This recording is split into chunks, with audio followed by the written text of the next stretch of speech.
the Fat Controller's Railway has a new look. From end to end, they are clearing old ballast from the track and packing the sleepers with fresh stones.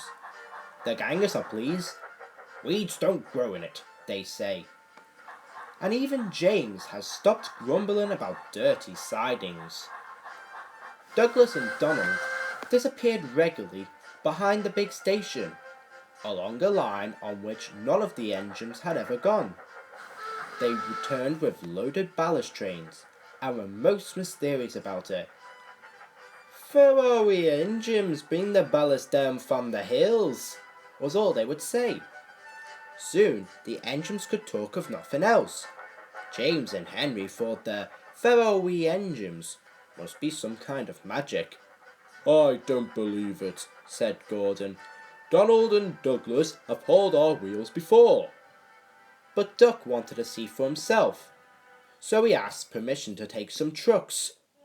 When he arrived, he was told to push them under the chute. This was like a tunnel made of steel girders. On top of it stood some queer-looking trucks. "What do you think of our chute?" said a voice. "Good, isn't it?" Duck blinked. Standing beside him was a small green engine. "Where do you spring from?" asked Duck. "I've been here all the time," smiled the engine. "I'm Rex, and you, I'm sure, are Duck." "How did you know?" "That's easy. There's only one Great Western engine in these parts." There was a sudden rattling and roaring. Duck's whole train shuddered. What was that?" he asked, startled. "That was our chute.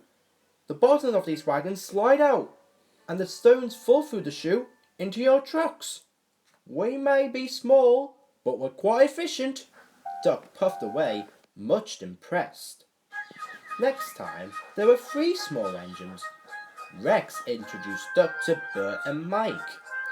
"As you can see," he went on, "the small controllers giving us different coats."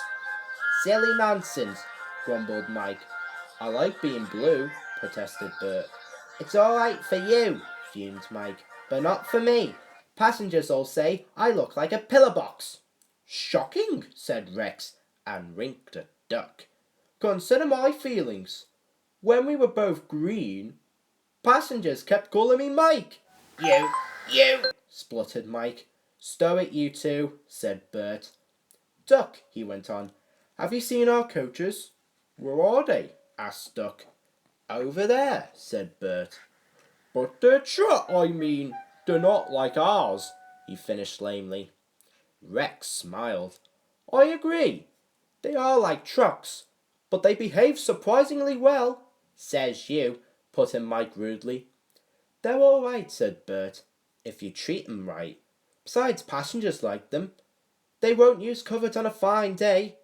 It's the scenery, trees, mountains and such. Can't understand it myself. But then, passengers are queer." "You're right there," said Mike. "Give me goods trains every time." "Do you like trucks?"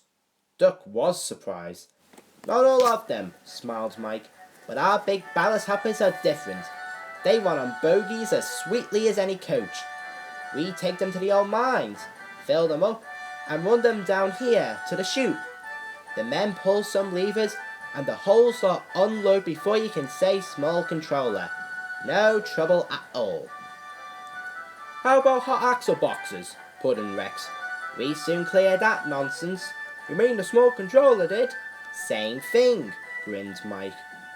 Duck chuckled delightedly. Rex and Mike loved teasing each other. "I can't understand," said Duck, "why I never heard about you before." The small engines all answered at once. "We've only just come from our railway in England, which closed. Your fat controller asked us to come and fetch ballast for him, and he said he'll bring plenty of passengers too." "Haven't you had passengers before?" asked Duck. "Only in England. It's our first season here." "Oh," promised Duck, "then I'll bring you lots.